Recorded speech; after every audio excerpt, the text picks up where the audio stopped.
Boa tarde a todos e a todas. É um prazer estar aqui com vocês em mais uma tarde do nosso primeiro JOED, da nossa Jornada Online de Educação, do DEDUC. Hoje a gente tem convidados especiais, foram alunos que tiveram as suas submissões de trabalhos aprovadas. A gente tem como mediador hoje o professor Hilderlândio Assis de Andrade Nascimento, o mesmo pós-graduação em Letras, Língua Portuguesa, e respectivas literaturas pela Universidade do Estado do Rio Grande do Norte, mestrado e doutorado em Linguística pelo Programa de Pós-Graduação em Linguística da Universidade Federal da Paraíba. Atualmente, é professor adjunto da Universidade do Rio Grande do Norte, no Centro de Ensino Superior do Seridó, o SERES Caicó. Eu passo agora a palavra para o professor Hilderlândio, para que ele possa dar início à apresentação dos trabalhos dos devidos.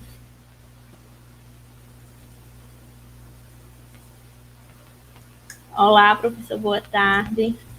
Olá, boa tarde, Lenívia, boa tarde a todos que estão aqui conosco. Eu dou as boas-vindas a todos a mais uma programação da primeira jornada online de educação do DEDUC. E hoje, como em nenhum outro momento deste evento, os discentes da UFRN ocuparão o maior tempo de fala. E isso, para nós, é motivo de muita satisfação. Nós denominamos esse grupo de trabalho de Discentes em Foco, dando visibilidade aos estudos realizados na graduação.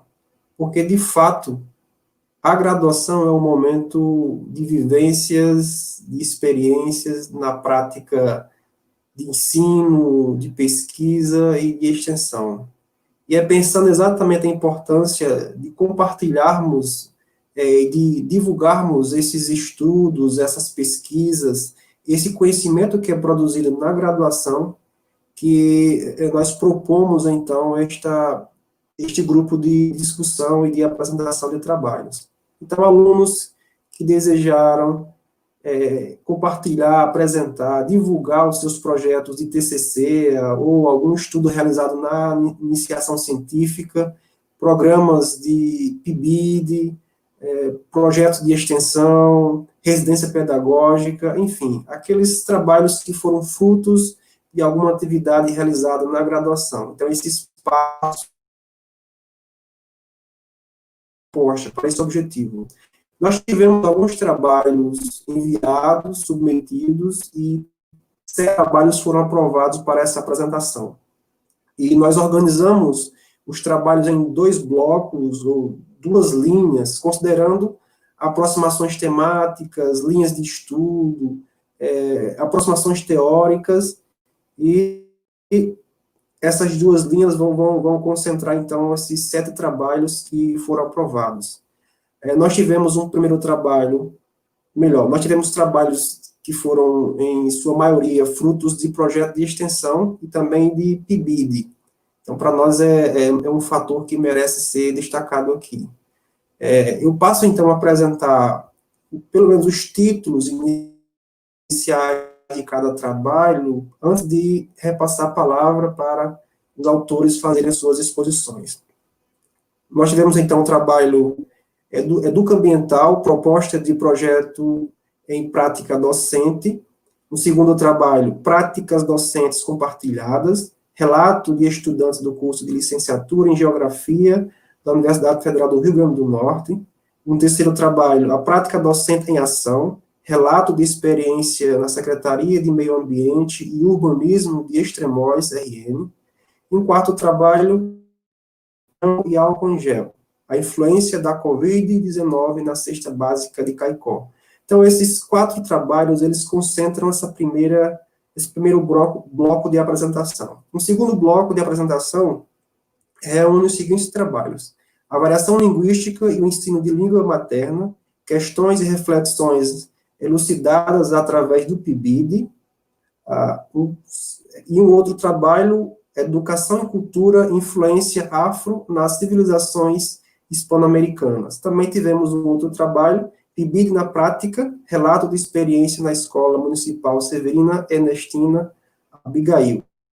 Então, Seguindo a nossa proposta de sequência, eu passo a palavra para o primeiro autor, o aluno João Anderson. Ele irá fazer a apresentação de 2 trabalhos. Olá, pessoal, boa tarde. Eu gostaria que vocês me falassem se estão me escutando bem. Sim? Bom, eu sou João Anderson, né, estudante do curso de Licenciatura em Geografia da Universidade Federal do Rio Grande do Norte. Atualmente estou matriculado no 5º período do curso, né, e aproveitei, juntamente com demais colegas, a oportunidade do evento para estar submetendo trabalhos, né, para a gente fazer esse diálogo, essa troca de conhecimentos tão rica que a gente sabe da importância, né, desses trabalhos. Eu gostaria de perguntar se eles estão conseguindo a questão do slide, que eu não estou conseguindo olhar aqui na tela. Obrigado, já estou conseguindo. Acredito que esteja carregando.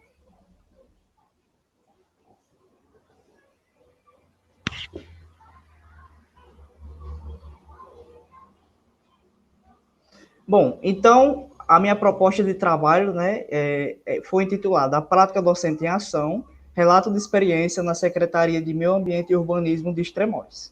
Podem passar, por favor.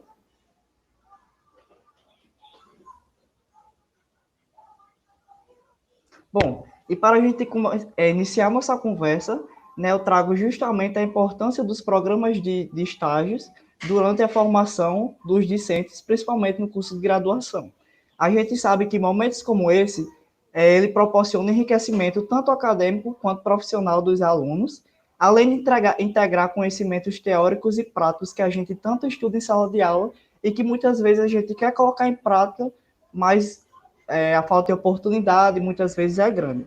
E é justamente nessa perspectiva que eu trago uma citação de Neves, de 2014, que ela fala que o estágio ele é um período de estudos práticos exigidos para exercer a profissão, construindo novos saberes e adquirindo experiências. Então, é justamente nessa pegada, né, justamente de apresentar um relato das primeiras, digamos assim, das primeiras percepções sobre o programa de estágio. Pode passar, por gentileza.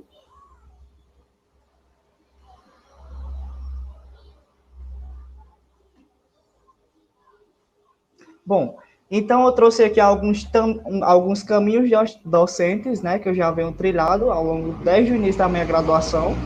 Eu começo destacando o fato de que em fevereiro de 2018 eu ingressei no curso de licenciatura em Geografia na UFRN, Campus Natal Central. E em maio já comecei um estágio, né, relacionado à área da educação por meio da Secretaria Municipal de Educação, em que eu tive contato com crianças, né? Esse estágio foi no CEMEI, e eu pude colocar um pouco de prática das minhas vivências, né, do que eu estudava em sala de aula no tocante à educação.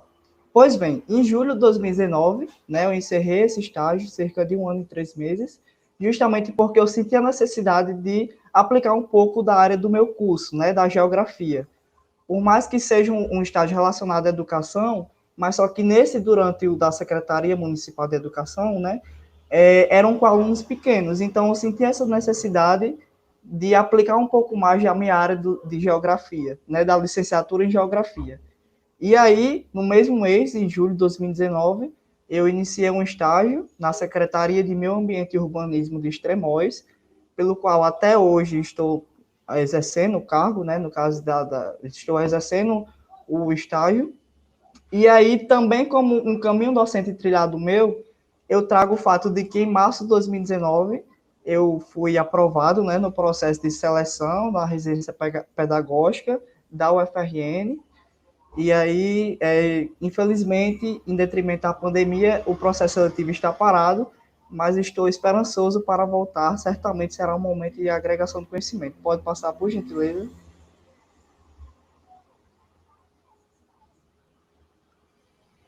Bom, e no tocante à experiência da SEMUR, né, da Secretaria de Meio Ambiente e Urbanismo, eu posso trazer, primeiramente, o fato da atuação direta na área de geografia. A gente lida, né, na secretaria, como é um órgão municipal, então ele é responsável principalmente por vistoriar, né, a questão de realizar estudos, ver visibilidades de impacto ambiental e referente a isso. Então, a gente tem um leque de oportunidades, principalmente para quem é da geografia, eu trouxe aqui algumas delas, principalmente a questão de monitoramento de programas ambientais. A gente realiza esses estudos, né? A gente vê como é que um determinado programa ambiental que é submetido, ele deve se comportar, se ele atende os padrões necessários para o pleno funcionamento e de forma que não comprometa o meio ambiente. Análise de projetos, tanto urbanísticos quanto ambientais, por ser uma secretaria de porte urbanístico e ambiental, a gente tem sempre essa mescla e é indiscutível, principalmente na área pura da geografia, digamos assim, a parte da cidade, do urbano, relacionar isso com o meio ambiente, além de vistorias técnicas e acompanhamento de processos. Aqui também cabe destacar a elaboração de parecer técnico, de informações, de despachos e uma outra ruma de afinidades. Então, né, a gente dispõe de 3 principais setores na secretaria, que é justamente a parte da fiscalização, do urbanismo e do meio ambiente. Pode passar, por gentileza. Então, aqui eu trago um pouquinho de colocando, de fato, a mão na massa na geografia. Eu trouxe alguns registros nossos, né, que a gente realiza, assim, mais a parte técnica mesmo. E aí é importante trazer esses registros, porque, de fato, coloca em xeque que esse tipo de procedimento, esses programas de chave, eles proporcionam para os estudantes uma vivência muito rica, né? Que a gente, muitas vezes, na sala de aula, é um pouco abstrato. Pode passar, por gentileza? E aí, como a proposta, né, é justamente falar um pouco, discutir um pouco sobre essa perspectiva ambiental, desculpa, essa perspectiva docente, eu trago como relato meu de experiência, né, também, a questão do setor de meio ambiente da secretaria. Atualmente, ele é formado por uma coordenadora de educação ambiental, certo? Ela é formada em geografia, mestre na mesma área, e aí o que eu percebi, né, que, na verdade, há uma certa carência dos programas e atividades relacionados à questão ambiental, à parte didática mesmo, né? A gente enfrenta algumas dificuldades, como, por exemplo, falta de materiais, de pessoal, a gente não dispõe de muitos recursos, digamos assim, para estar trazendo algum diferencial para a sociedade. E é justamente nesse sentido, pode passar, por gentileza? É justamente nesse sentido que eu trago um pouco das primeiras práticas docentes que eu pude perceber, né, durante esse período de estágio. Há um programa chamado Prefeitura nos Bairros, em que ele é realizado em bairros carentes do município, né, e principalmente o que a gente busca? A gente busca, por meio desse programa, né, esse programa oferece vários outros tipos de serviço, como assistente social, médicos, enfim. E aí o que a gente busca? Nós, da Secretaria de Meio Ambiente e Urbanismo, nós oferecemos para a população ações de conscientização ambiental. E nós justamente pegamos o gancho, né, esse gancho, e praticamos atividades relacionadas à docência. E aí eu posso destacar, né, como vocês podem ver nessa foto, retirada em 2019, em que a gente encontrou essa perspectiva de justamente trazer um pouco da educação ambiental para crianças, né? A gente queria ver a percepção dessas crianças sobre o que elas conheciam de educação, né? Educação ambiental, práticas. A gente sempre tentava articular a vivência dessas crianças com a realidade que elas viviam, ou seja, com o ambiente que elas moram. A gente sempre trazia a questão da Lagoa de Extremóis, que é um marco muito importante do município, que ele carrega uma importância gigante para a questão da própria questão ambiental, né? A importância da gente preservar esses espaços e questões básicas, como, por exemplo, o que é o meio ambiente e o que a gente deve fazer. Pode passar, por favor?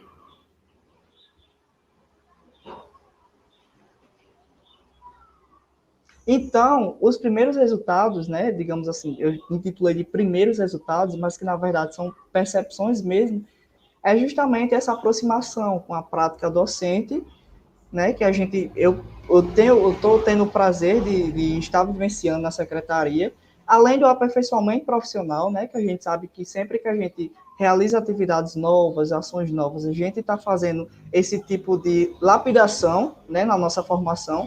Além do engajamento em atividades e ações, né? A gente percebe que, por mais que seja um órgão público, mas a gente também não pode perder de vista a qualidade dos nossos trabalhos que a gente deve proporcionar para a população. Por outro lado, a gente tem que sempre proporcionar o nosso melhor, da melhor forma. Então, esse engajamento também merece destaque. Por gentileza, pode passar?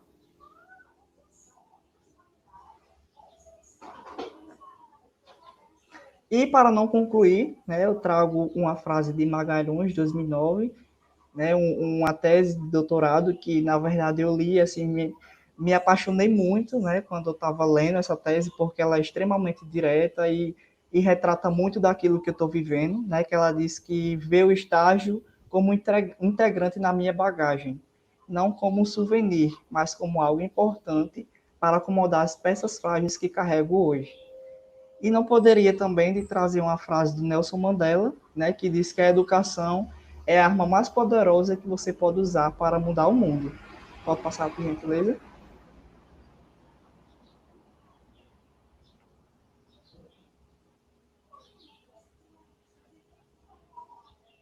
E aí algumas referências, né, que eu pude estar lendo durante esse período, né, e destaco principalmente essa questão da importância de se estabelecer convênios, né, firmar pactos com universidades, municípios e promover a questão da conscientização, principalmente a questão ambiental, que a gente sabe que, infelizmente, hoje é algo que está um pouco baixo e a gente precisa mudar realidades, a gente precisa trabalhar em vidas para mudar essas percepções das pessoas, que muitas vezes elas são tidas como algo banal, né? Na verdade, a educação faz parte da nossa vida, principalmente a prática da educação ambiental. A gente tem que incorporar essas práticas e trilhar para mundos melhores. Agradeço. Muito obrigado.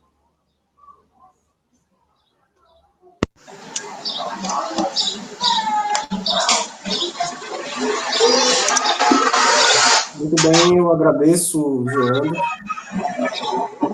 Agradeço. E você também irá expor, né, um segundo trabalho, não é isso? Sim. Fique à vontade. Pode ficar à vontade. Estou aguardando chegar aqui na minha tela o slide. Bom, esse segundo trabalho, né, ele é fruto de colegas, né, do curso de graduação e licenciatura em Geografia. Estou esperando, pronto. Então, a gente intitulou ele de Práticas Docentes Compartilhadas, Relato de Estudantes do curso de Licenciatura em Geografia da Universidade Federal do Rio Grande do Norte. Ele é composto por Maria Heloísa de Souza Barbosa e Paulo Vitor Pontes Cardoso. Por gentileza, pode passar.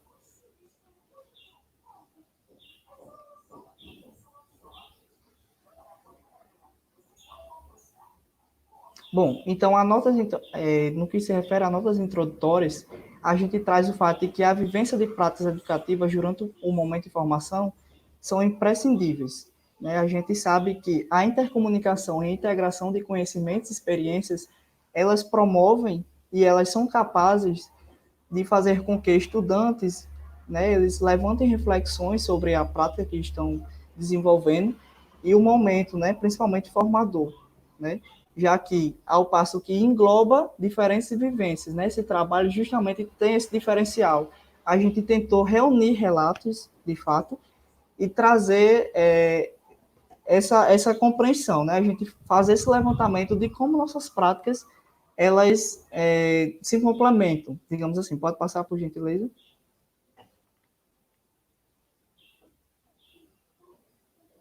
Então, o objetivo, né, do nosso trabalho é justamente reunir relatos da primeira experiência docentes de estudantes do curso de licenciatura em Geografia, vinculados ao UFRN, atualmente matriculados no quinto período do curso.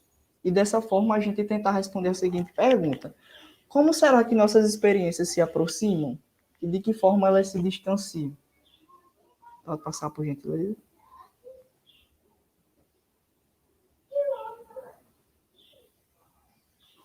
Bom, e como método e metodologia, né, a gente justamente utilizou desses diálogos que são trocados entre os estudantes, né, somando com o compartilhamento de ideias e de ações, né, e vale destacar que essas nossas experiências, né, a gente, como são três licenciandos, então a gente buscou uma experiência de cada um desses, e fazer justamente essa mescla, essa junção.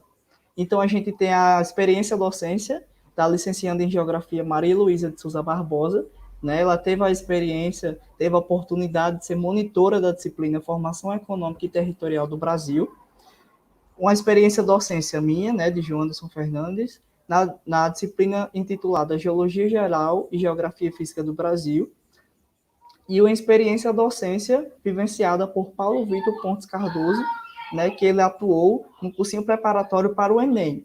Vale ressaltar que todas essas experiências foram vivenciadas, tiveram, de fato, aconteceram no ano de 2019, né? Então, todas essas são referentes ao ano 2019, o ano anterior. Por gentileza, pode passar.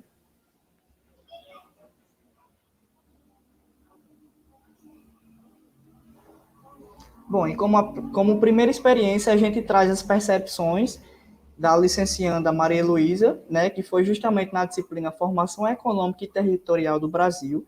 Essa é uma disciplina ofertada tanto no nível do bacharelado quanto licenciatura da UFRN, com carga horária de 60 horas semanais. E aí o que é que a gente destaca? Justamente essa disciplina, ela traz um pouco sobre uma pegada mais geográfico-histórica. Né? Ela nos faz refletir sobre de que forma o Brasil ele é estruturado, digamos assim, como o Brasil surgiu e de que forma a economia ela pode estar nos explicando isso, né? De que forma a ocupação territorial ela dá esse ensaio, digamos assim, né? E justamente uma percepção docente que a aluna teve foi que esses programas, principalmente monitoria, ele proporciona um melhoramento no desempenho acadêmico nos cursos de graduação, incentivando a carreira da educação e seu nível no processo de formação. Além de que ele proporciona uma maior familiarização com o tema, né, já que a gente já teve a oportunidade de pagar essa disciplina, e aí a gente está colocando em prática aquilo que a gente viu, tendo a oportunidade de ajudar os colegas. Por gentileza, pode passar?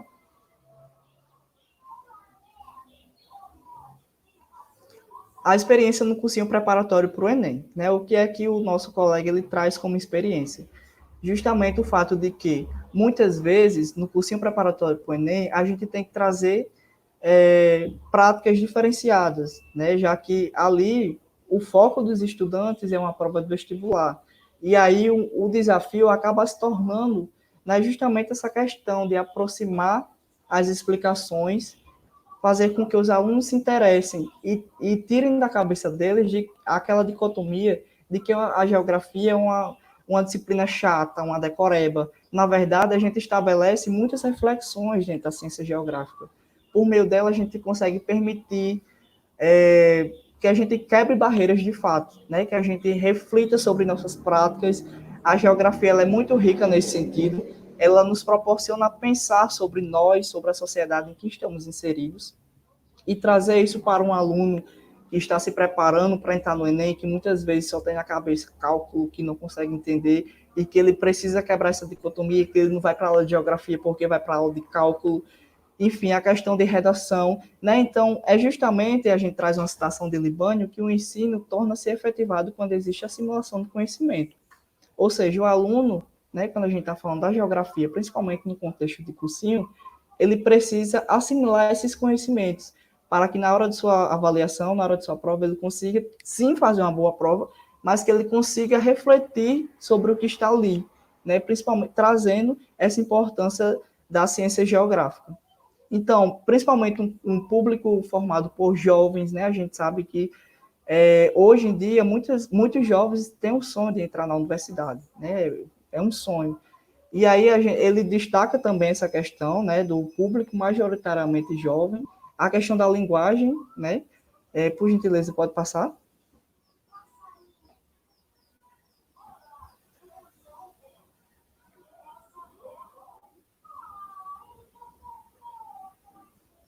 Sim, passou. E a outra experiência é justamente na disciplina de Geologia Geral e Geografia Física do Brasil, né? Que foi uma prática vivenciada por mim no ano passado, conforme eu já tinha dito. Ela também é uma disciplina ofertada pela UFRN, ambos os níveis, tanto o bacharelado quanto a licenciatura, com carga horária de 60 horas. E, assim, o grande diferencial dessa disciplina é que ela carrega consigo algumas temáticas referentes à geografia física, né? A gente sabe que há uma grande dicotomia, né? A gente tem uma geografia mais humana e a geografia física. Então, essa disciplina, ela traz consigo elementos como, por exemplo, conteúdos como agentes exógenos e endógenos na formação de relevo, intemperismo, erosão, tipos e propriedades de minerais e rochas, climas predominantes, relevos, dentre tantos outros. Também nessa disciplina eu gostaria de relatar algo interessante para a prática docente, que foi a vivência em laboratórios didáticos. Né? A gente teve a experiência de experienciar, né, práticas em laboratórios. A gente também teve a experiência de ir a campo. Né? Essa disciplina ela nos permite que a gente vá a campo. E foi muito interessante porque a gente conseguia claramente fazer analogias entre o que a gente estudava em sala de aula com os aspectos que a gente via em campo, e o olhar docente justamente nessa questão de mediação, de realização de atividades, tanto de classe, quanto laboratório, quanto extras classes. Pode passar, por gentileza?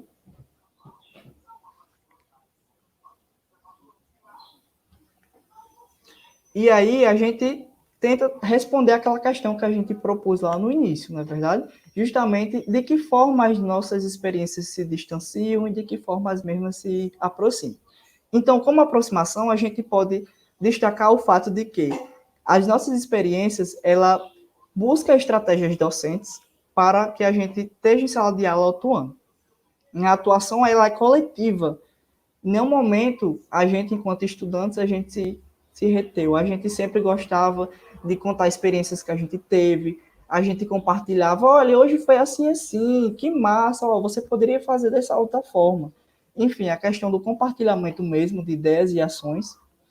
E algo que a gente notou, né, nas nossas experiências é que, infelizmente, há pouca procura para sanar dúvidas, bem como falta de leitura por parte dos alunos. Né? A gente sabe que, conforme eu já tinha apresentado, muitas vezes tem-se o achismo que a geografia é uma disciplina enfadonha, que é só decorar país e pronto, mas que na verdade não é. Né? E a gente achou essa aproximação, né, nas nossas experiências, a gente debatendo, a gente viu que de fato acontecia isso, tanto no cursinho preparatório para o Enem, tanto nas nossas experiências de monitoria em ambas as disciplinas.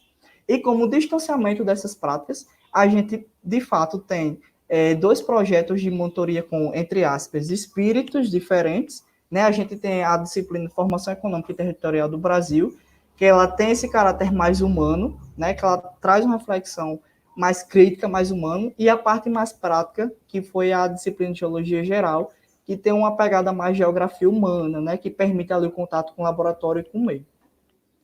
E aí a gente também traz diferentes formas distintas de trabalhar, né? A gente tem cursinhos, aulas teóricas, como no caso foi da monitoria de Heloísa, e aulas práticas da minha monitoria. Por gentileza, pode passar?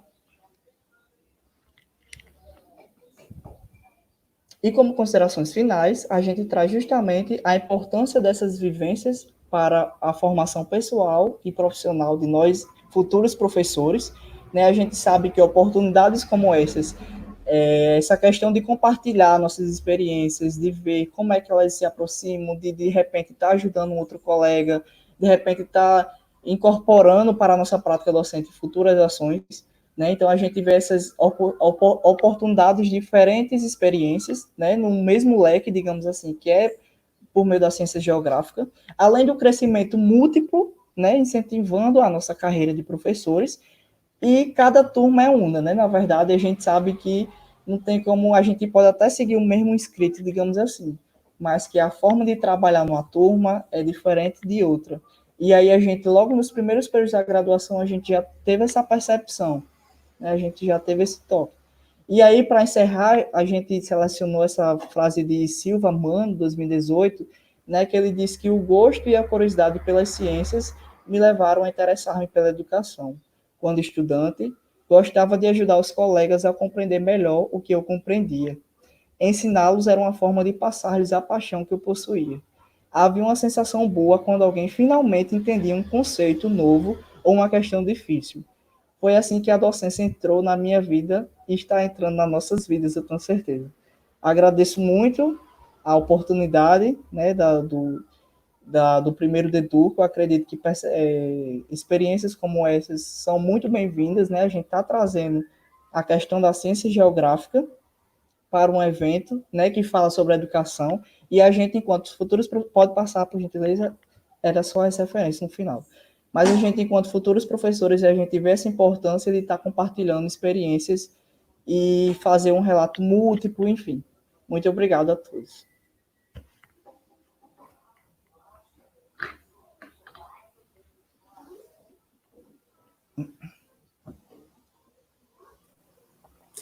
João Anderson, nós que agradecemos a você pelos trabalhos apresentados. Começamos em alto nível.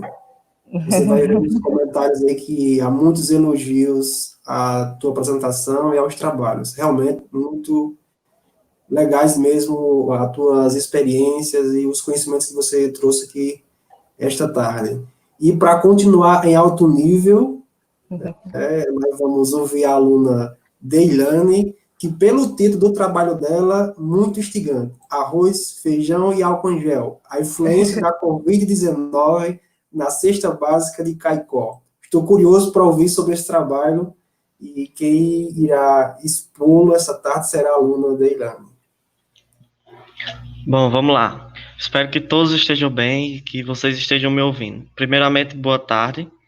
Eu me chamo Deilane Júnior e vim fazer essa conversa com vocês hoje a respeito dessa situação. Vou trazer um reflexo dessa situação que a gente está passando atualmente, que seria o avanço do novo coronavírus, e a gente vai fazer um paralelo, vai puxar um pouco sobre a cesta básica alimentar de Caicó, tá bom? O título do trabalho é Arroz, Feijão e Álcool Gel, a influência da Covid-19 na cesta básica de Caicó, RN.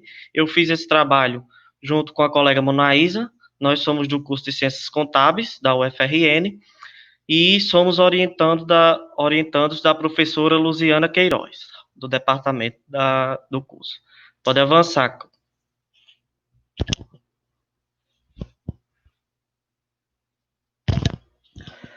Bom, aí eu trago como as primeiras noções para a gente conversar o objetivo do nosso trabalho. Qual foi o objetivo, então? A gente se propôs, o artigo se propôs a investigar os impactos da Covid-19 no mercado consumidor do município de Caicó, no que tange os preços dos itens que compõem a cesta básica alimentar, certo? Então, a gente vai verificar se a cesta básica de Caicó, ela teve alteração no preço em virtude do avanço do coronavírus. Metodologicamente falando, a nossa pesquisa ela é bibliográfica e documental para fins de a exploração teórica dos conceitos, e ela é descritiva porque visa descrever a questão da variação dos preços da cesta básica. E aí eu dou uma ênfase aí abaixo nesse órgão que é a DIEESE, ou seja, Departamento de Estudos e Pesquisas Socioeconômicos, salvo me falha a memória. Esse é o órgão responsável pela organização e pela realização da pesquisa da cesta básica a nível nacional, certo? Então, eles vão pegar a nível nacional e vão calcular o valor, o custo da cesta básica a nível nacional. Eles são amparados e estarão com base aí nesse decreto número 399 de 1938.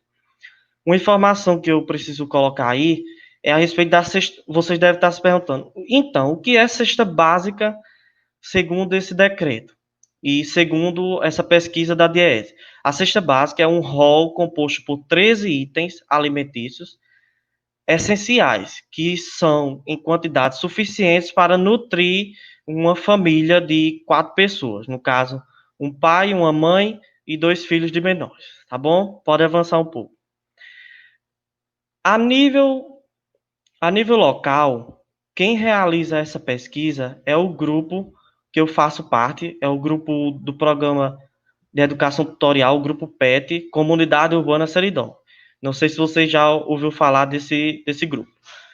Mas eles fazem essa pesquisa a nível local e eles permitiram que a gente fizesse, eu e Monaísa, fizesse esse tratamento aí dos dados perdão, esse tratamento aí dos dados para que a gente pudesse ver atender os objetivos dessa pesquisa.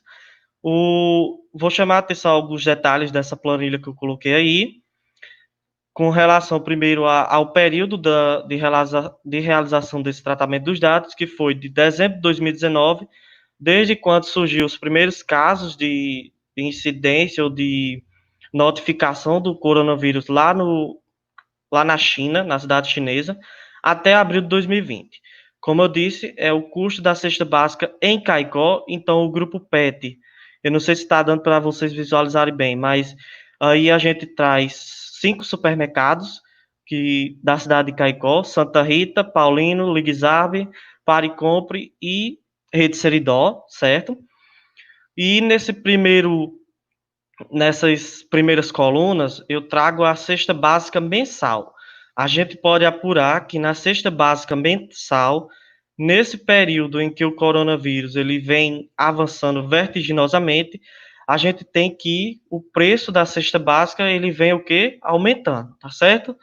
Pode perceber aí que eles têm uma variação. Assim como no Santa Rita, vocês também percebem essa ascendência de forma bem expressiva. Os paulinos, eles têm uma certa oscilação, o Liguizarbe também, o Pare e Compre também. E, por fim, a Rede Seridó, que também traz essas oscilações, mas também deixando evidente que o preço da cesta básica de Caicó vem aumentar. Pode avançar, Lenívia.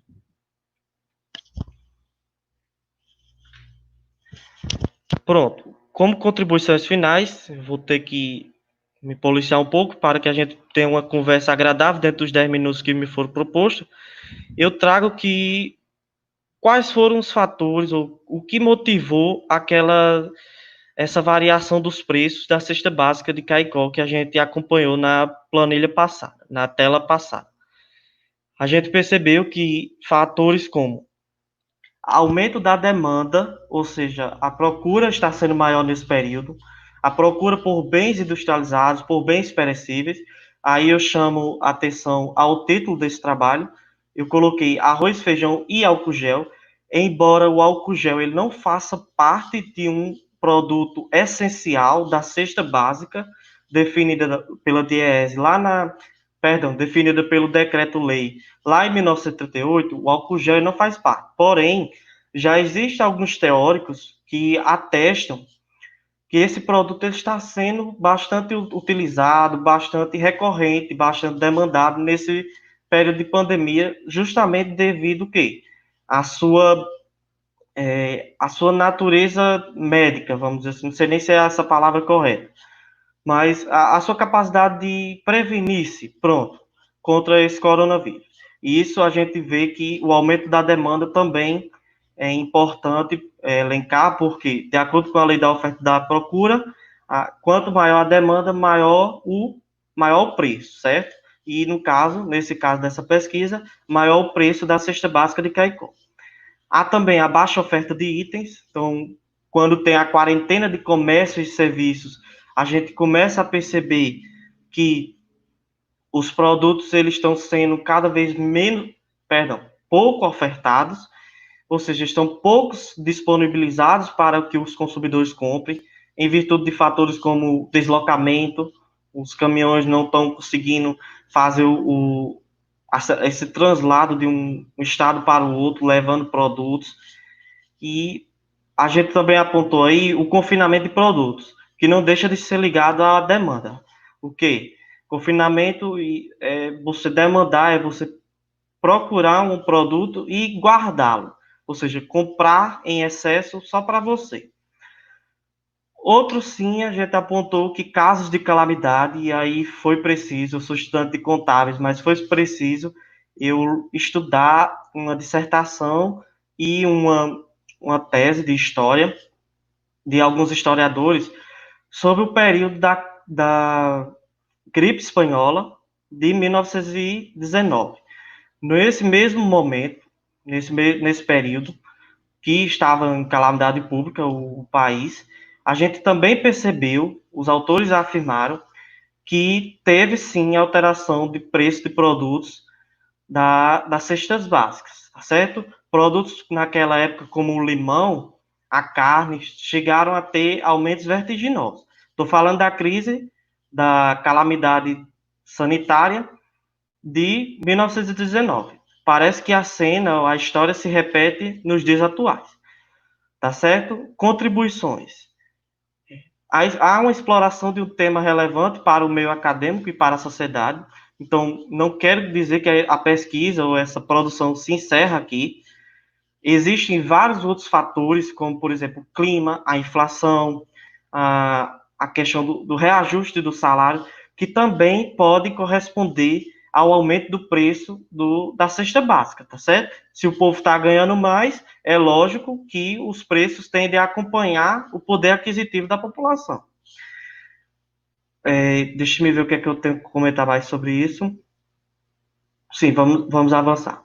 Aspectos econômicos e melhor organização patrimonial do cidadão. Contábil. Ela é Nívia.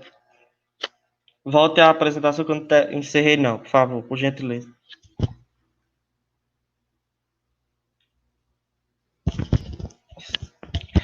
As informações, contabilmente falando, estou nesse último tópico, contabilmente falando, a gente tem que a contabilidade ela tem esse aspecto de gerar uma informação econômica para os usuários.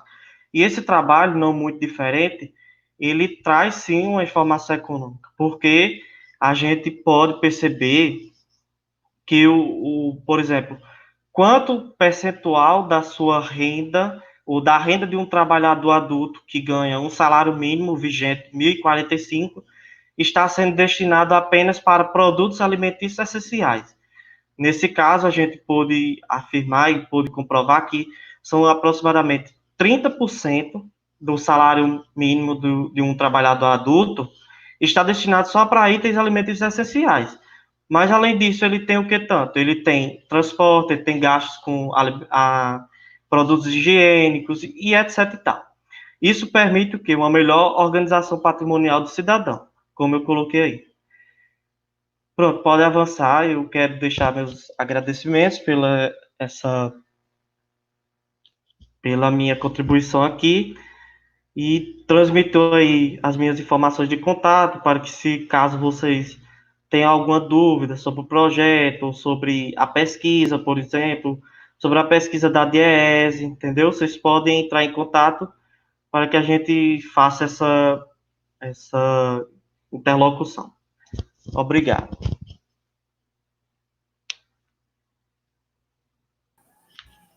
Ótimo, Deilane, Júnior, eu que agradeço a apresentação, muito metódica.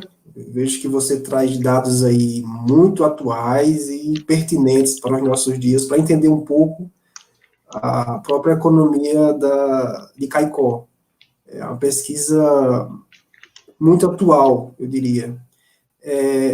Você abriu para a pergunta, mas eu queria combinar com os nossos ouvintes que ao final desse primeiro bloco, então a gente pode abrir para alguém que queira fazer algum comentário, fazer alguma pergunta aos nossos participantes dos trabalhos, então a gente vai abrir para isso, certo?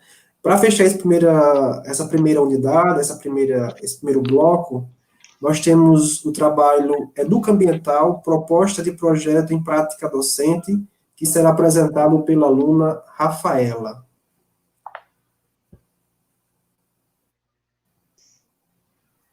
Estão me ouvindo? Estão me ouvindo? Rafaela? Estão me ouvindo? Estamos ouvindo, Rafaela. Fique à vontade, seja bem-vinda. Certo, obrigada. No caso, a proposta é uma proposta direcionada para a linha ambiental, de implantar projetos em escolas, certo? É uma proposta direcionada para a educação, para trabalhar em escolas, né? Mas é um passo a passo que pode servir também para outros projetos, certo? Pode passar o primeiro slide. Então, assim, quando a gente vai implantar um projeto, é necessário ter muito planejamento e também é necessário ter combinados, certo? Então, essa proposta de projeto em educação ambiental pode ser realizada nas escolas, no meu caso, e no caso do meu parceiro de trabalho, a gente resolveu escolher as séries para alunos de sexto e nono ano, certo? De sexto a nono ano, mas pode ser implementada para outras séries também. Pode passar.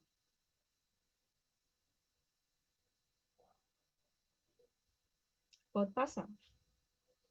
Então, os procedimentos metodológicos, certo? Aqui é uma proposta, né? É uma proposta de implementação. Então, é um relato e ensejo de futuros professores da área de geografia, com contribuição com propostas de educação ambiental. Pode passar.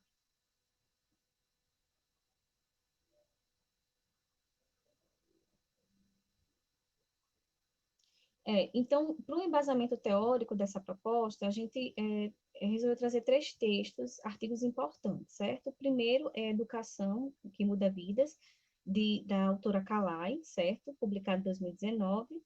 É uma proposta também de educação ambiental, uma proposta pedagógica, de Mônica Mayer, que foi lançada em 1991, mas é muito atual, também serve aqui para os nossos dias.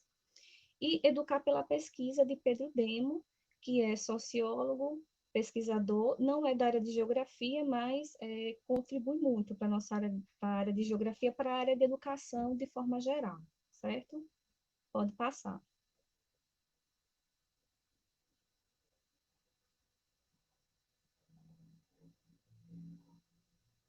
Então, educação, educa ambiental, uma proposta possível e aplicável. É o seguinte, qual o principal enfoque dessa proposta? O principal enfoque é um enfoque interdisciplinar. Por quê? Porque a gente sabe que quando a gente está na sala de aula, quando a gente abre o leque, é necessário que tenha parcerias, né? A gente sabe que o projeto, ele traz mais resultados quando você abre um leque e tem outras parcerias. No caso, o professor de geografia, ele pode ter parcerias com o professor de biologia, com o professor de química, certo? Então, assim, na hora de implantar esse projeto, é necessário que o professor sente com os colegas, né, que possam dar contribuições de outras áreas, além também de conversar com a direção, com a coordenação e em alguns momentos até com a Secretaria de Educação, certo? Até porque os projetos de educação ambiental, dependendo da escola e da experiência que ela já pode partir diretamente da direção e da Secretaria de Educação, e aí os professores vão só continuando aquele trabalho, certo? Então, assim, no nosso trabalho, a gente definiu as séries, né, que são de sexto a nono ano, e o interessante também é trabalhar áreas que o aluno tenha contato, né? Geralmente, os professores gostam de trabalhar áreas do entorno onde o aluno mora, do bairro, do entorno da escola, né? E às vezes até áreas que podem abarcar até toda a comunidade familiar. Então, assim, definir uma área que seja familiar para todos é algo muito importante. E aí o professor, ele vai ter que negociar o projeto, ele vai ter que discutir o projeto, né, com os colegas de trabalho. Por exemplo, o professor de geografia que pode trabalhar um projeto que vai estudar poluição de rios, ele pode ter a parceria do professor de biologia, do professor de química, né, para fazer análise daquela água, o que é que está poluindo, se são produtos químicos, de onde vêm esses produtos, né? Então, aí é toda uma parceria. Então, a proposta tem um enfoque interdisciplinar, aproximando o aluno com a realidade dele, certo?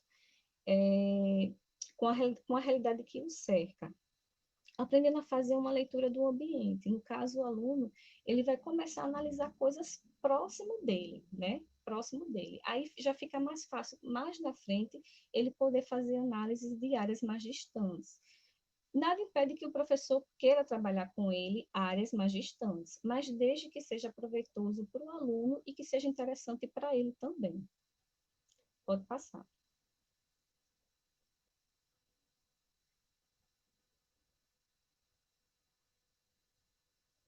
Então assim, qual seria também a metodologia, né, para ajudar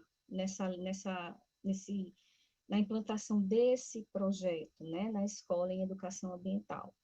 algo que é muito importante, a questão da pesquisa, né? Porque a gente vê muito pesquisa quando a gente entra na universidade, que a gente vai fazer parte das bases de pesquisa, né? Vai trabalhar com linhas de pesquisa.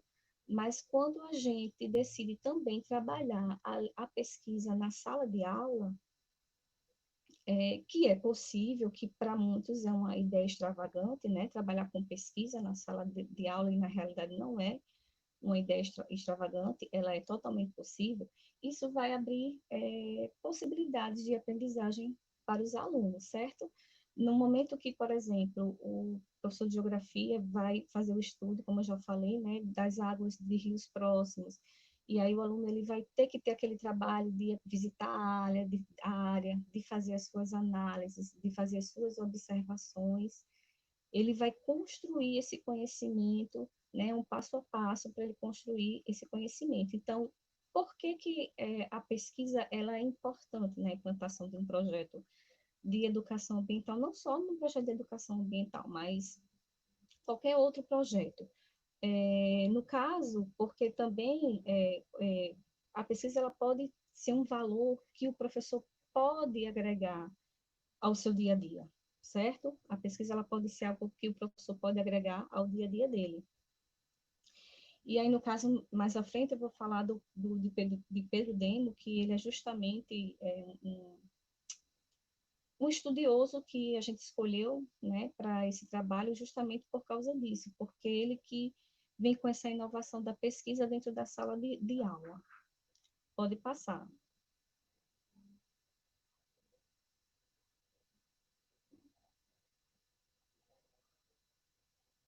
Aí eu trouxe uma frase que diz o seguinte: não há ensino sem pesquisa e pesquisa sem ensino, né? No caso, essa frase eu encontrei ela nas obras de Paulo Freire, né? A gente sabe que ele é um grande pensador na área da educação, né? E, no caso, fazendo um paralelo com Pedro Demo, a gente vê que não só um profissional tem esse viés, né? As três referências que eu trouxe no trabalho, tanto o Pedro Demo como Paulo Freire, Meyer e outros, eles também dividem essa mesma linha de pesquisa, né? A importância da pesquisa dentro da sala de aula. No caso, eu queria... Pode passar. Pode passar o slide seguinte.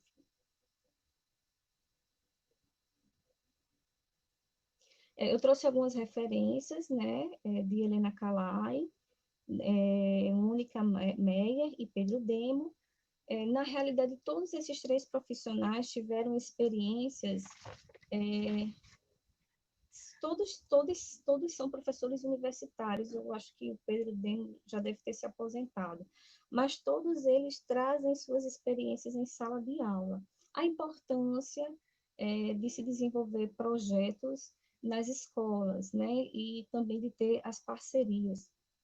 No caso, também é importante não só implantar esses projetos, mas também, ao final da implantação desses projetos, o professor vê junto com os alunos quais foram os resultados alcançados, se os objetivos foram alcançados também. No caso, o professor dá um feedback para os grupos, né, para os alunos. Né? Isso é muito importante. E aí, essa questão interdisciplinar ela é embasada porque todos os professores vão poder dar uma contribuição, né, da sua área de conhecimento, e isso vai deixar essa proposta do projeto mais sólida, mais forte. E é só isso, apenas isso. Eu finalizo aqui.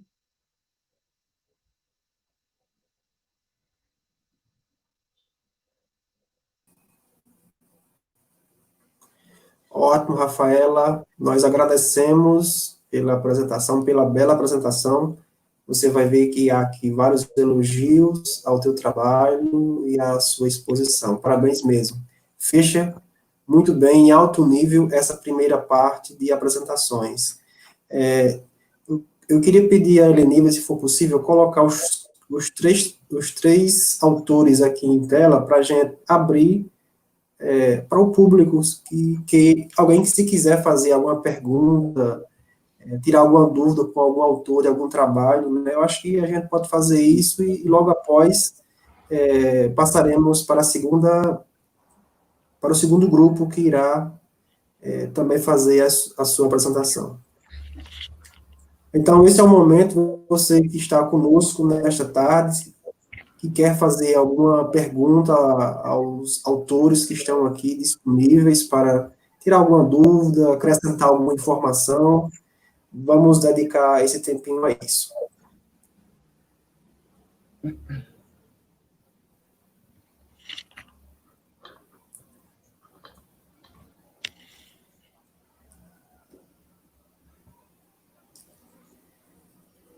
Alcilene Magalhães está dando os parabéns pela apresentação dos trabalhos. Letícia Caroline, ótima apresentação.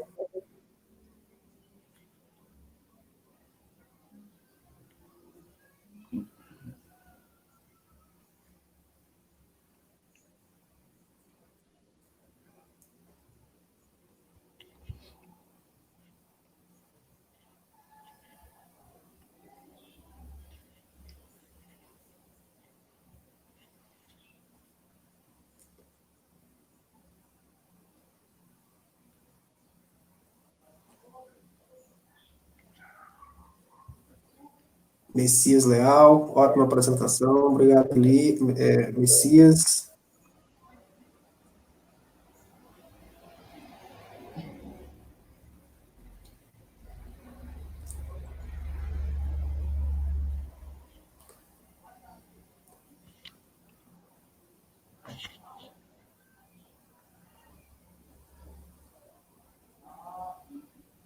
Ivanise, parabéns, Joanderson, pela abordagem da prática docente e processo ensino-aprendizagem, educação ambiental, um campo essencial na formação de cidadãos críticos e conscientes do seu papel. Verdade, concordo plenamente. Ana Paula, parabéns, pessoal, foco, muito sucesso, avante. Só elogios, né? Então, como nós não temos perguntas, nós vamos passar para o segundo bloco. No final, a gente pode abrir novamente para... Deixa eu ver, parece que tem uma pergunta aqui, Deilane. Deilane, como se faz a pesquisa seguindo as regras do DIESE? Existe amostragem do perfil socioeconômico? Boa, Messias, ótima pergunta.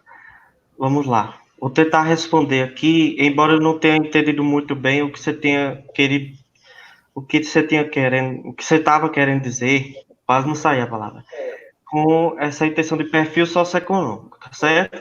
Mas, via de regra, o que é que a gente tem?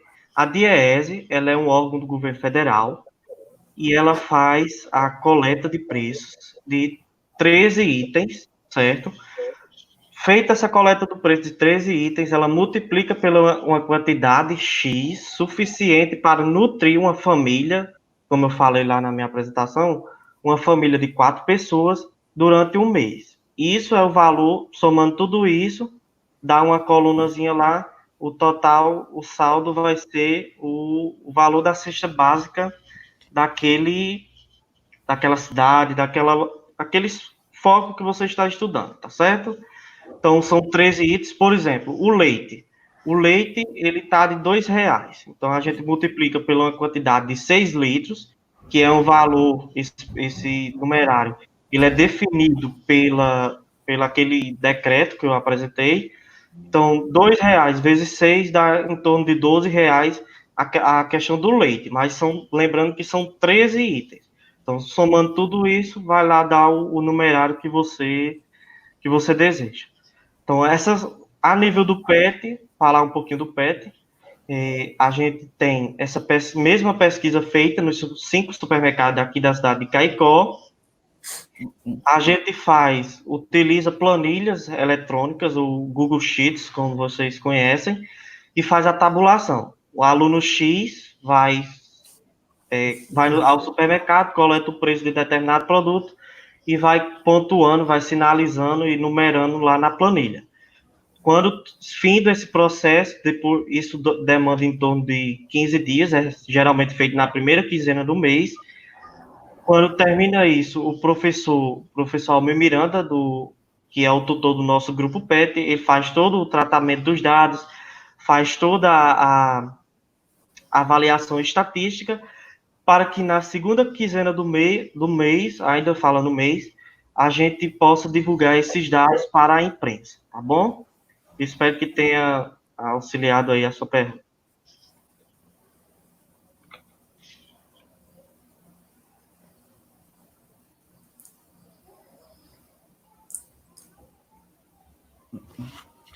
Messias, mais uma vez. Obrigado, Messias, pela participação.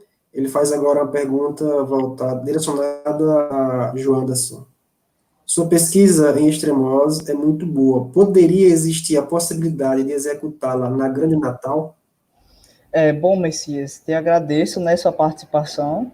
Muito obrigado pelos seus elogios, pelo elogio à pesquisa. No que tange a sua pergunta, eu acredito que sim, né, não existe nenhum obstáculo quando a gente, de fato, quer implementar alguma coisa, e eu acredito que, por envolver órgãos como municipalidade, né, a gente pode e deve intervir, a gente pode enviar propostas. Eu não saberia te dizer como funciona o trâmite, né, por meio da Secretaria de Meio Ambiente de Natal, mas eu acredito que você pode tentar a sorte e tentar contatar com eles, enviar algum e-mail, né, falar que você viu ações como essa, e aí você estabelecer algum tipo de conexão, né, mas eu acredito que é muito viável, né, essa questão de implementar em outros municípios, enfim, eu não saberia te dizer se já existe ou existe algo similar, mas que é possível e a gente pode certamente, a gente tem todas as cartas na manga para fazer o que a gente tem em mente. Ok. Obrigado, João Anderson. Bem, nós vamos passar então para a segunda parte, para o segundo grupo. No final, a gente pode retomar e abrir mais uma vez para as perguntas. Então, você guarda a sua pergunta aí para o final, que a gente irá conceder mais um espaço para isso. Então, nessa segunda parte, nesse segundo grupo de trabalhos, nós temos dois trabalhos. O primeiro deles, a variação linguística e o ensino de língua materna, questões e reflexões elucidadas através do PIBID. Quem irá expor o trabalho será a aluna Alisandra. Alisandra, bem-vinda, fique à vontade. Obrigada.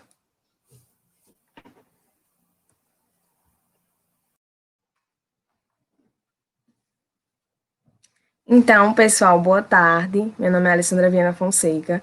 Eu sou aluna do curso de Letras, Língua Portuguesa, do SERES Campus Currais Novos, estou no 5º período. Então, meu trabalho é intitulado A Variação Linguística e o Ensino da Língua Materna, Questões e Reflexões Elucidadas através do PIBID, e é o resultado da minha participação no programa, no qual eu fui vinculado durante 1 ano e meio, no segundo semestre de 2018 e o ano de 2019, e tive como coordenadores do projeto os professores Ana Maria de Oliveira Paz e o professor doutor Márcio Salles Santiago. Pode passar.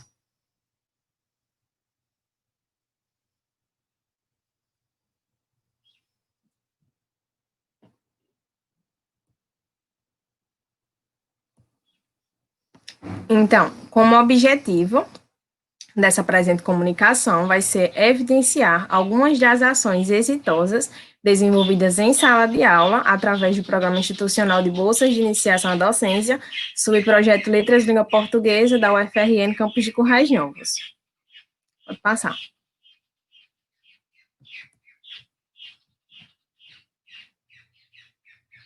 Então, como fundamentos teóricos, embasamento teórico, nós utilizamos de Travaglia 2009, no que diz respeito à variação linguística, Bagno 2011, em relação ao preconceito linguístico, e Bagno 2007, no tocante ao ensino da gramática e suas variações.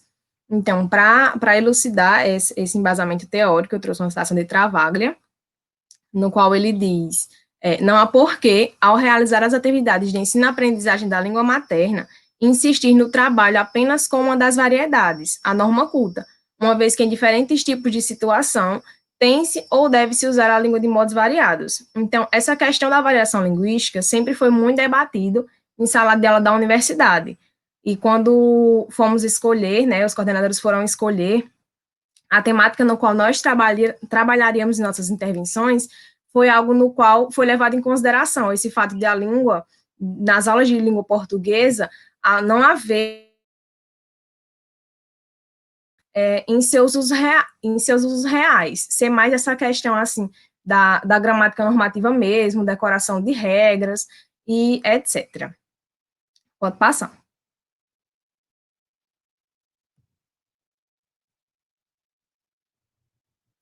Então, depois de algumas reuniões que nós tivemos de planejamento, capacitação, etc., nós iniciamos a nossa execução da nossa proposta de ensino.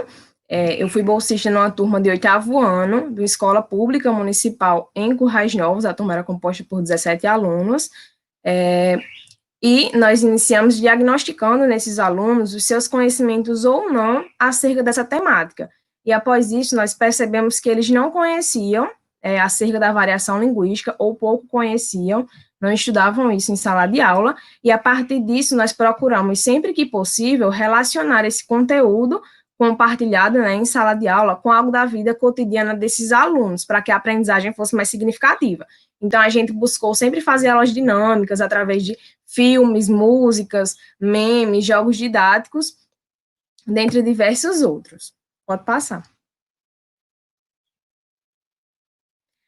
Em uma das aulas, a gente solicitou que eles escolhessem alguma música que eles gostassem, e a partir disso, eles fizessem uma composição de uma paródia que se relacionasse com a variação linguística, com aquilo que eles já tinham aprendido, tanto na escola até o momento, quanto na sociedade, e que demonstrassem isso a partir dessa composição. Então, o primeiro aluno, ele fez uma paródia da música Rabiola, de MC Kevinho, no qual ele diz assim: essa língua é um problema, é cheia de variação, é complicada. Você pensa que ela é parada, mas só que tem alma de mina voada.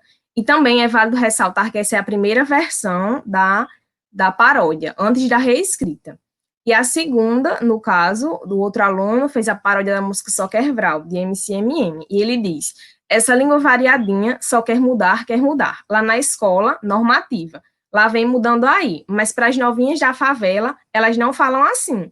Então, a partir disso, mesmo com nós já tendo dado algumas aulas acerca da variação linguística, a gente percebe essa visão, essa concepção que eles tinham enraizada de que a língua portuguesa é difícil, mesmo sendo a sua língua materna. E pela falta também de não haver esse ensino baseado, esse ensino ser muito baseado na gramática normativa. E Wagner, em seu livro, O Preconceito Linguístico, que é como se faz, ele vai dizer justamente isso. Ele traz diversos mitos acerca da língua portuguesa, e um deles é que o português é uma língua difícil. E ele vai dizer que o ensino da língua portuguesa no Brasil, ele sempre se baseou na norma gramatical de Portugal. As regras que aprendemos na escola, em boa parte, não correspondem à língua que realmente falamos e escrevemos no Brasil. Por isso, achamos que português é uma língua difícil, porque temos que decorar conceitos e fixar regras que não significam nada para nós. E é justamente isso que a gente percebe através dessa fala desses alunos, que eles realmente veem a língua portuguesa como algo difícil pelo ensino de ser baseado muito na gramática normativa, e não na língua em seus usos reais. Pode passar.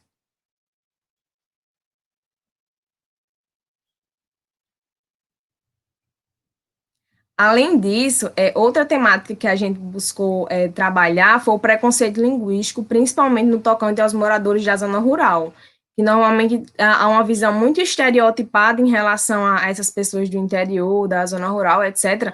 E a gente trabalhou bastante sobre isso, porque em nossas intervenções, nós acabamos por perceber que alguns dos alunos, eles utilizavam-se de expressões do tipo beiradeiro, do sídio, como se fossem xingamentos. E isso foi algo que sempre me preocupou, porque, tendo eu mesma como exemplo, quando eu estudava no ensino básico, eu sofri com isso, pelo fato de eu sempre morar na zona rural. Eu estudei o meu ensino fundamental 1 todo na zona rural. Quando eu fui para o ensino fundamental 2 na zona urbana, eu sofri com esse tipo de comentário em relação à minha língua, em relação a onde eu morava, etc.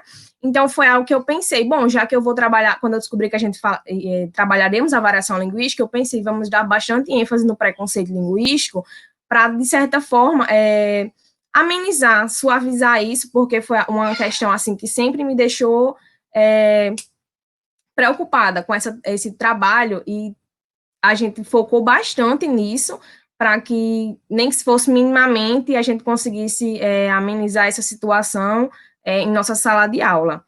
Até porque, de uma forma geral, as pessoas elas não percebem que são preconceituosas linguisticamente, uma vez que não é um assunto debatido em sala de aula, como a gente pode perceber tanto nesse corpus em relação aos meus alunos, quanto pelo fato de que, se o aluno ele não vai trabalhar, não ensinam isso no ensino fundamental, no ensino médio, em toda a educação básica dele, é pouco provável que ele vá ver isso no ensino superior, a menos que ele vá cursar uma graduação em letras ou em uma área parecida, que no caso era o meu caso. No meu ensino médio, eu não lembro de ter trabalhado, algum professor ter trabalhado a variação linguística comigo, e se trabalhou foi algo tão assim por cima que nem causou impacto assim na minha relação, né, com isso. E eu trouxe aqui umas imagens também para ressaltar, assim, esse trabalho, e pode passar.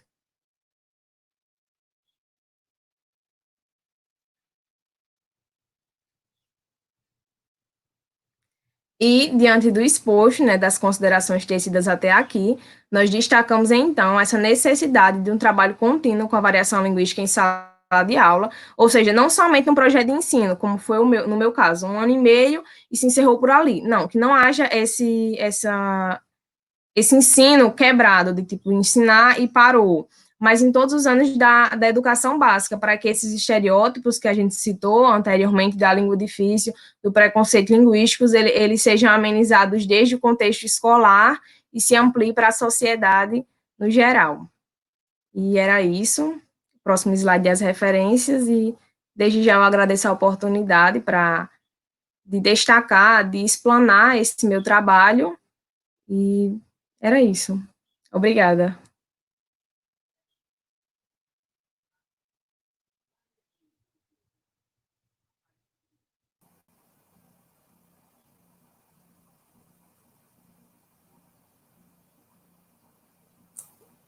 Alisandra, nós que agradecemos pela tua participação, pelo trabalho, por compartilhar com a gente esta tarde essa tua pesquisa. Sem dúvida, a variação linguística é um dos temas mais fascinantes dentro do curso de letras, dentro do estudo da linguagem. Já tem algumas perguntas para você aqui, mas vamos deixá-las para o final. Realmente, embora a variação linguística já esteja no ensino fundamental, mas, pegando a palavra tua, não causou ainda impacto, né? Então, no final, nós vamos voltar, né? Tem algumas perguntas aqui, mas agora vamos para a nossa última apresentação desta tarde. O outro tema fascinante, educação e cultura, influência afro nas civilizações hispano-americanas. E quem irá expor o trabalho será o aluno Ismael. Ismael, bem-vindo, fique à vontade. Então, boa tarde. Basicamente, né, sou Ismael, professor especialista em filosofia pela UFRN, mas concluinte agora de letras espanhol também na UFRN, o Ceres Currais Novos. Basicamente, a minha pesquisa ela vem de um projeto de extensão, Cultura Afro-Hispânica na América, e basicamente a cultura ela é muito influenciada pelas civilizações africanas, né, que vieram para a América. Pode passar. Por favor. Primeiramente, a gente tem que ter ideia de que o processo de colonização na América foi influenciado pelas culturas europeias, né? A gente sabe muito bem do contexto do Brasil com relação a Portugal, mas também a maior parte da América foi colonizada pela Espanha, né? América Latina, principalmente. E aí alguns países desse continente tiveram todo um processo para chegar até a cultura afro, né? A expansão comercial europeia é uma característica dela, mas também o Novo Mundo ele despertava a curiosidade e a ambição, né, de concretizar a colonização nessas terras. Primeiramente, a gente entende que os primeiros escravizados foram os nativos, né, os próprios descendentes da terra, que são os índios, intitularizados índios, né, mas são nativos da terra, e depois, com a mão de obra escravagista ser mais em conta e ter mais potencial de trabalho, consequentemente, Portugal, Espanha, Inglaterra exportaram esses índios, né? Trouxeram em cativeiro esses, como se diz, africanos, né? Trouxeram esses africanos para a América e, consequentemente, esses povos juntaram-se à cultura do lugar. Primeiro, influenciados pela cultura já dos lugares, no caso, os nativos, né? Depois, com a cultura dos colonizadores e, por consequente, um pouco da sua própria cultura. Pode passar. Gerando assim, nesse processo de colonização, nós podemos chamar um processo de miscigenação, né? Aí nós temos os pontos vermelhos aonde a colonização chegou na América Hispano, né? E, consequentemente, o trabalho. Pode passar.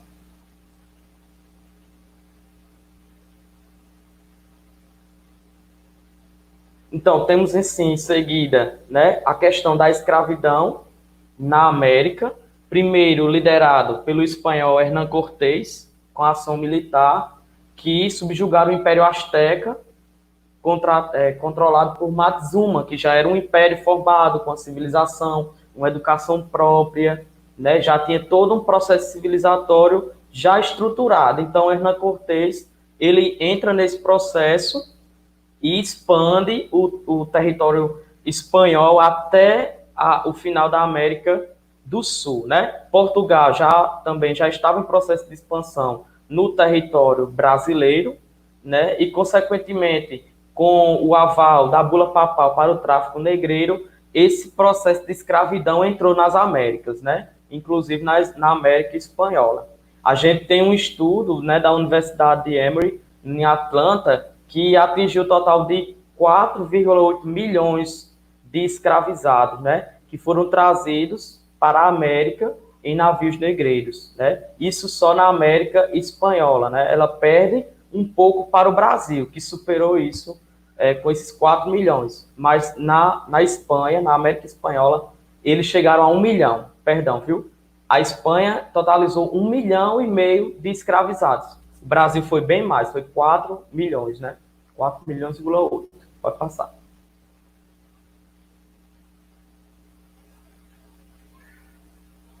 Então, com esse processo da influência africana na América, a gente tem, né, que o número de negros escravizados foram bem maiores, né, no Brasil. Por isso que, às vezes, quando a gente está na escola e houve fatos relevantes sobre a cultura afro no Brasil, foi bem mais em conta do que na América Espanhola, né, devido a esse grande número que houve mais no Brasil do que na América Espanhola. E aí, consequentemente, os descendentes desses espanhóis que nasciam na América, eles foram chamados de crioulos, né? E depois possuíam médias e grandes propriedades que atuavam no comércio. Pode passar. E esses crioulos, eles já desenvolveram a sua descendência com os negros escravizados, né? E, consequentemente, aí nessa ilustração vocês têm a miscigenação dessas raças, né? A origem, né, do povo nativo, com o povo que veio na colonização da Europa e, consequentemente, com os africanos. Pode passar.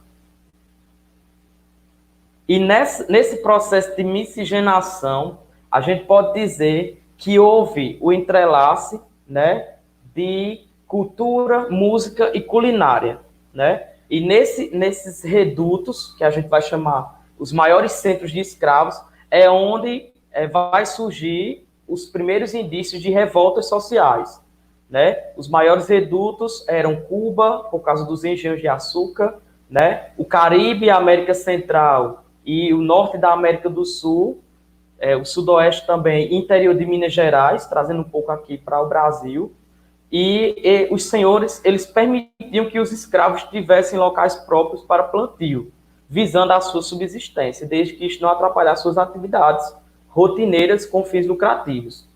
E aí é que começa o processo de emancipação de muitos escravos, né, de muitos negros, e, em especial em São Domingos, os escravizados pretos também trabalhavam na criação de gado. Então, eles foram criando características próprias em alguns lugares, né? Pode passar. E, consequentemente, esses lugares onde os escravizados iam se desenvolvendo, as lutas raciais começaram a se instaurar, né? Logo após processos de liberdade, né, como a assinatura de leis, como se diz, aqui no Brasil a gente tem muito a Princesa Isabel como uma figura emblemática com relação a essa liberdade, aos negros escravos. Nós temos um contexto de revolta, né? A América Latina começa em 1712, muito antes do que o Brasil, apesar de poucos escravizados, mas o sul do México, o Peru, né, tiveram períodos de grande revolta social com relação à escravidão, os próprios negros fizeram essa revolta, né? A questão também da Colômbia e da Venezuela foram lugares de maior característica com relação a isso. Temos também o Haiti, que foi uma dominação francesa, né, não espanhola, mas vale salientar que ela viveu uma revolução sangrenta que colocou no poder líderes negros, né? Foi a primeira colônia a se emancipar do seu colonizador e instaurar como se diz, uma política onde somente os negros eram líderes, né? E, consequentemente, também a Revolução Haitiana é considerada um marco na história dos africanos na América, né? Pode passar.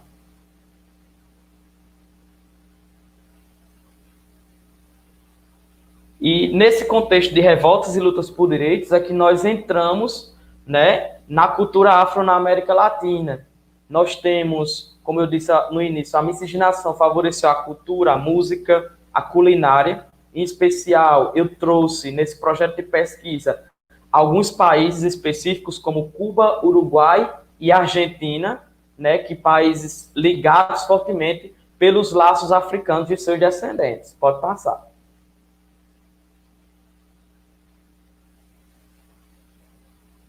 E como o processo de culminância desse projeto visava a cultura, a gente utilizou do método lúdico da poesia. Então, aqui a gente construiu um poema todo estruturado com relação às três culturas, né? E aí eu elenquei alguns que eu vou ler para vocês, né? Claramente espanhola, os colônios se ergueram. A matança dos nativos, entre os quais os mais guerreiros, índio foi escravizado até o último e derradeiro. Em busca de ouro e prata, nenhuma cultura obedeceu os brancos na imposição, o trabalho lhes rendeu, nem para o que adoecia a pena amoleceu. Misturou prata e azeite, tambores a ressoar, em cantigas alarmosas, românticas ou bem-estar, as danças nem se fala, até o branco se calar. Que povo não sofreu a calúnia do europeu? Dizem que tudo é falso, até para quem já morreu. Se humilha os produtos, imagina o povo ser. Isso é uma alusão ao Paraguai, né, que a gente conhece. A Baiala querem ser de cor mista e africana, donos de seus destinos, nome próprio de história, parda, indígena, crioula, da cor que não é escória, dos que te roubaram filhos, genros e noras. Próximo. E para finalizar um pouco, eu entrelacei alguns mais contextualizados. África, mãe de todos os seus filhos que chegaram nas terras argentinas, também flor de pé cerrado. As cadeias não ousaram destruir o filho amado. Toda a cultura indígena, por pouco não se desfez. Pense que foi o sol, como um homem, como um Deus, guardou os seus segredos e mais tarde os reescreveu. Mas a quem os revelara, de quem tanto a honraria? O sol era aliado da terra onde nasciam, a pele preta até aguentava o temor que nele havia. Toca aí o violão, o tango, vamos dançar, bebendo aquele murrito, no alfajor se esbaldar. Se não foi pela África, de onde eles iriam despontar? Né? Então, esse projeto foi um projeto do professor Dr. Amarino e uma disciplina que surgiu na própria graduação de Letras Espanhol, que é a cultura afro na América, e nada mais do que apresentar para vocês nesse contexto de luta por esse fator histórico que foi a escravidão na América, né? E para dizer que vidas negras importam, sim. Vidas negras importam nos nossos trabalhos acadêmicos, na nossa vida em sociedade, no nosso dia a dia, até mesmo nas nossas expressões sociais, né? Vidas negras importam. Então, agradeço desde já ao DEDUC, Departamento de Educação, aos meus professores de Currais Novos, ao UFRN no geral, por abrir os meus olhos também para essa parte e por dar liberdade da gente apresentar um trabalho tão relevante aqui nessa primeira jornada de educação. O próximo é só referências, algumas referências. Muito obrigado.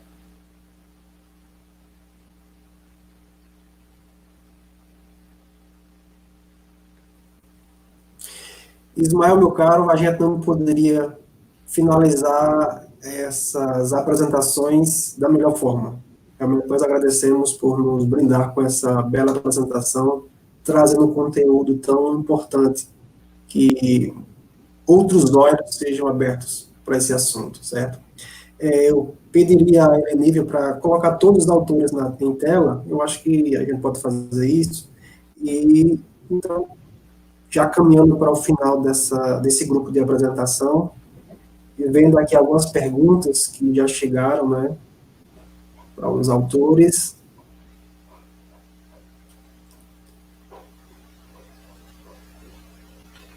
Tem pergunta para Ismael, tem pergunta para a Lisandra, e tem pergunta para... Deixa eu ver aqui, é para Ismael, isso. Está em tela, Messias, participando ativamente da nossa tarde. Alisandra, dentro do PIBID ou da residência pedagógica em Currais Novos, podem indicar estratégias pedagógicas efetivas para trabalhar o preconceito linguístico? Então, boa tarde novamente, né? Obrigada, Messias, pela pergunta. Então, como eu falei anteriormente, né, nós buscamos trabalhar com músicas, com memes, com filmes, com diversos artefatos e tudo isso baseado no diálogo. Nós perguntamos aos alunos se eles conheciam acerca da temática, se eles tinham familiares que moravam na zona rural e se eles consideravam eles inferiores linguisticamente ou socialmente. E tudo isso foi relacionado em rodas de conversa. E, assim, nosso resultado foi bem positivo. Nós, ao final do projeto, nós retomamos os conteúdos para saber realmente se a aprendizagem tinha sido efetiva. E, assim, não há uma metodologia específica, evidente, que seja 100% correta, né? Porque cada turma é uma turma específica e, às vezes, uma metodologia dá certo em uma turma, em outra não. Mas, basicamente, é isso. Espero que eu possa ter respondido.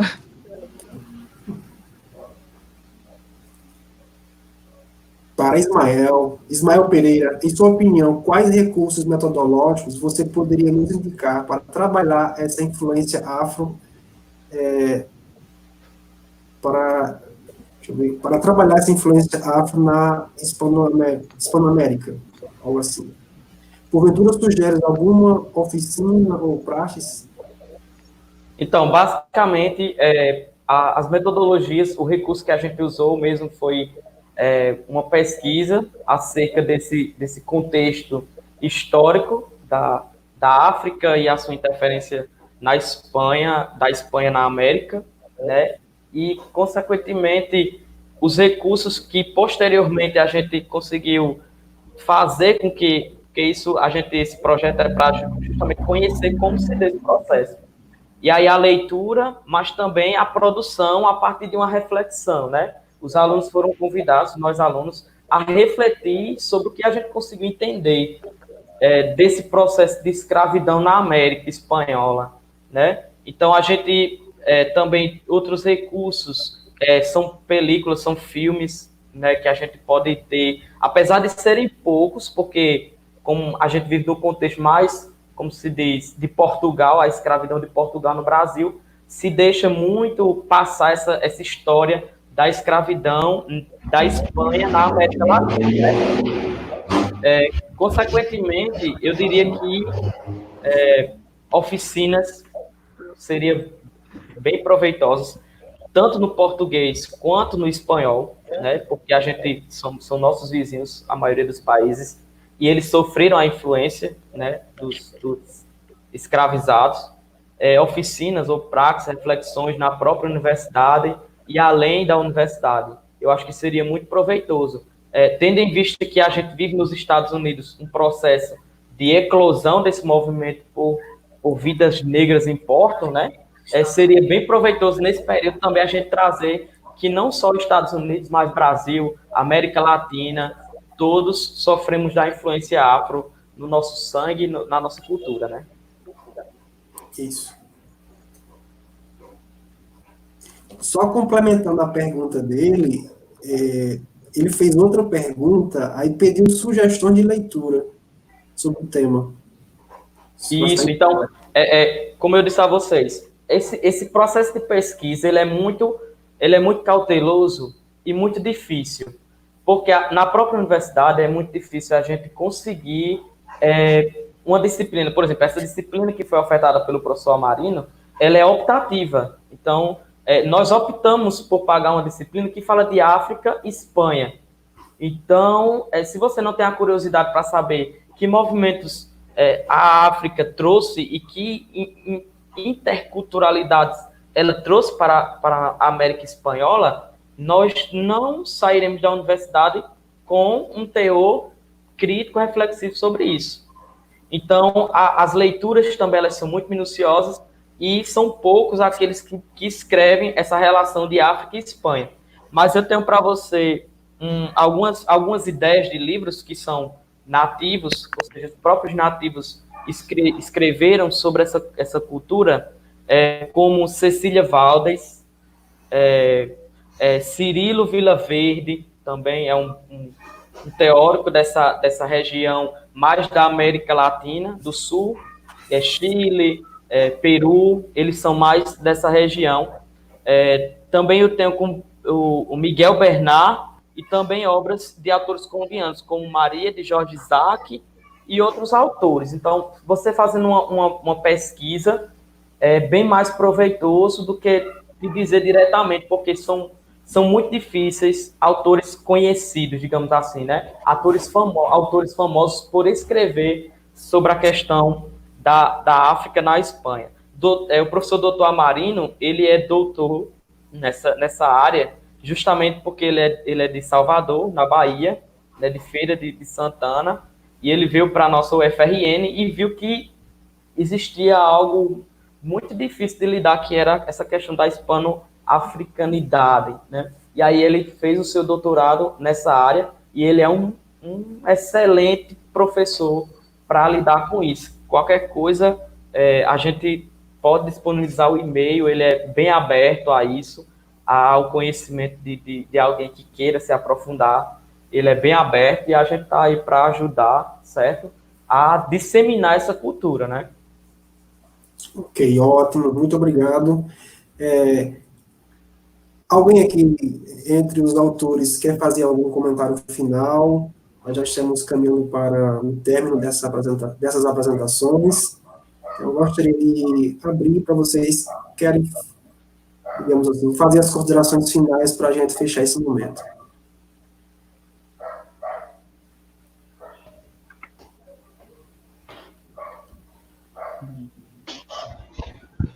Bom, eu queria agradecer mais uma vez pela parte que vocês me deram para que eu pudesse apresentar esse trabalho.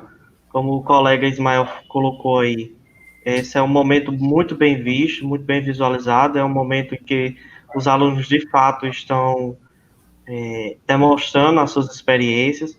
Parabenizar também a explanação dos colegas, indistintamente, todos foram maravilhosos nas suas exposições. Agradecer também ao DEDUC, na pessoa do organizador central desse projeto, desse evento, que é o professor Rony, com quem eu trabalho também bem intimamente, e agradecer também, professor Interlândio, pela sua mediação. Muito obrigado, de verdade, eu me senti em casa. Ótimo. Bom, também gostaria de fazer algumas considerações, né? Agradecer principalmente ao DEDUC pela promoção do evento e por estar nos proporcionando esse momento, né? Acredito que foi muito proveitoso, principalmente na tarde de hoje. Eu tive o prazer de escutar diferentes trabalhos, diferentes áreas, e todos têm o seu brilho, todos têm a sua singularidade e carregados de potencial, né? E agradecer mais uma vez a todos os envolvidos, a organização, a UFRN e a todos os setores. Muito obrigado.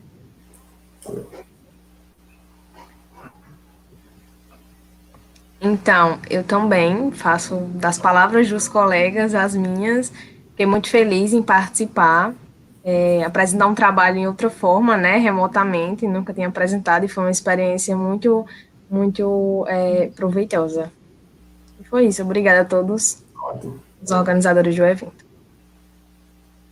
Eu também agradeço desde já a oportunidade, como já salientar, já disse anteriormente, mas é justamente quando eu vi essa abertura, né, dos meios tecnológicos e digitais e o alcance a outras pessoas de outras regiões, não só do nosso polo, mas de outras universidades, Brasil afora. Então, é um caminho que a gente diz assim, a gente tem que agarrar a oportunidade e levantar a bandeira da nossa universidade pública e da nossa cultura e de todos aqueles que fazem parte desse processo, né? E que vidas negras importam sim, e na universidade também, né?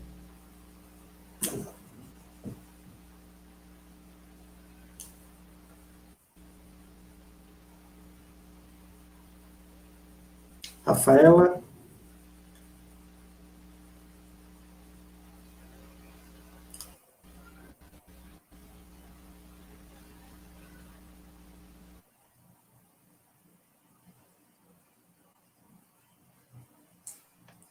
Estão me ouvindo agora? Estamos sim. Eu quero agradecer também a oportunidade. Na realidade, eu terminei o curso de bacharelado há 15 anos atrás, aí resolvi voltar agora, né, para concluir a licenciatura. Então, fazia mais de 15 anos, digamos assim, que eu não apresentava um trabalho, ainda mais agora nesse período de pandemia, que tudo tem que ser feito online, né? Até no início eu tive muita dificuldade para entrar pelo meu computador, eu já estava achando até que nem ia apresentar, já estava conformada em não apresentar. Eu disse, não, mas eu vou tentar pelo celular, porque apesar que a plataforma, né, a plataforma não era acessível para celular, né? Eles orientaram que não usasse celular, mas computador, notebook. Aí eu já estava assim triste, achando que não ia apresentar, mas consegui. Também achei interessante todos os trabalhos com relação à língua portuguesa também. Achei, e também com relação a esse último trabalho sobre etnia, sobre tudo que vem acontecendo, né? Para a gente ser um pouco mais, pensar um pouco mais nas coisas, no que vem acontecendo com relação à discriminação, entender também essa questão histórica, né? É muito importante a gente entender essa questão histórica para conseguir entender as coisas que estão acontecendo hoje. A gente vai ver que nas raízes lá do passado, a gente vai compreendendo o que aconteceu, né? A questão histórica para conseguir explicar o que se acontece hoje com relação a tanto preconceito, né? Tanta coisa ruim. E eu agradeço a oportunidade. E sei que esse vai ser uma porta para vários outros trabalhos, né? Para mim apresentar vários outros trabalhos. E agradeço por tudo. Isso. Bem, O vídeo vai ficar disponível, então o alcance será enorme, muito outros sujeitos irão conhecer o trabalho de vocês, certo? Então, eu agradeço imensamente por terem compartilhado com a gente conhecimentos importantíssimos, certo? E um agradecimento especial à Elenívia, que deu todo o suporte, né, está nos bastidores aqui, nos ajudando bastante. E agradeço a todos que estiveram conosco até agora. O meu abraço, e eu passo a palavra para a Elenívia, para ela fazer o encerramento.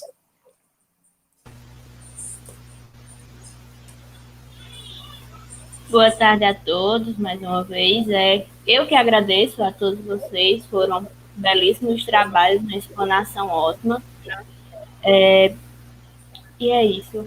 E da próxima vez que venhamos a estar juntos, possamos estar presentes pessoalmente, não de forma remota, porque essa forma remota, de certa forma, assusta um pouco a gente. Parece que a gente está falando sozinho. Levando aqui algumas considerações que foram feitas nos comentários, hoje a gente não vai ter lista de presença, porque os certificados eles são direcionados àqueles que apresentaram os trabalhos, certo? É um certificado, digamos que fora a parte. Então, espero que todos fiquem bem, agradeço a participação de cada um, a mediação do professor Hilderlândio, que está presente aqui mais uma vez conosco, e é isso. Tenham uma boa tarde. Lembrando que próxima semana é nossa penúltima semana de evento, certo? Começamos na terça-feira, como de costume, e a gente vem com uma palestra com o tema Minerando Dados Educacionais. Ela terá à frente o professor Flávio da Luz Gorgônio, certo? Começamos às 3 horas, como a gente está fazendo, e é isso. Eu espero que todos fiquem bem, certo? E até a próxima semana. Forte abraço para todos.